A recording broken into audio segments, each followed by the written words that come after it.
Ahaldara view পয়েন্টে এটা দেখছি চারদিকে তিস্তা আর রাস্তা গিয়েছে, ব্রিজ, একটা ড্যাম দেখা যাচ্ছে, যদিও মেঘে ঢেকে গিয়েছে, তবে খুব ভালো দৃশ্য আমরা দেখতে পাচ্ছি।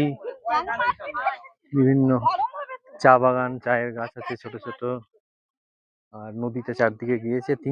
360 ডিগ্রি ভিউ এখানে আমরা দেখছি। সবাই বসে আছে, ছবি তুলছে। এক এক জায়গায় এক এক রকম সৌন্দর্য। এখানে ভালো ভালো কিছু হোমস্টে আছে যেখানে থাকতে পারেন নির্জন নীরবতার মধ্যে।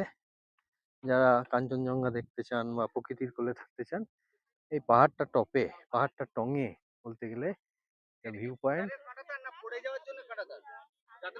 আর এটা হচ্ছে যে হোমস্টে গুলো দেখতে পাচ্ছি, ভালো ভালো হোমস্টে, ছবির মতো সাজানো, একটু কস্টলি, কিন্তু এইগুলো দারুণ ভিউ পাওয়া যায়।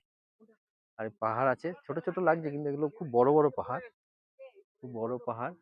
এটা এখানে কাঁটা তার দিয়ে সেফটির জন্য দিয়েছে, আসবেন কিন্তু কন্ট্রোলে থাকবেন। এটা একটা পাগল করা সৌন্দর্য, কিন্তু সতর্কতার সঙ্গে দেখবেন, সাবধানতা অবলম্বন করবেন কন্ট্রোলের বাইরে, কারণ আপনার জীবনটা আপনারই, বা অন্যদের অসুবিধা যাতে না হয় সেটাও দেখবেন।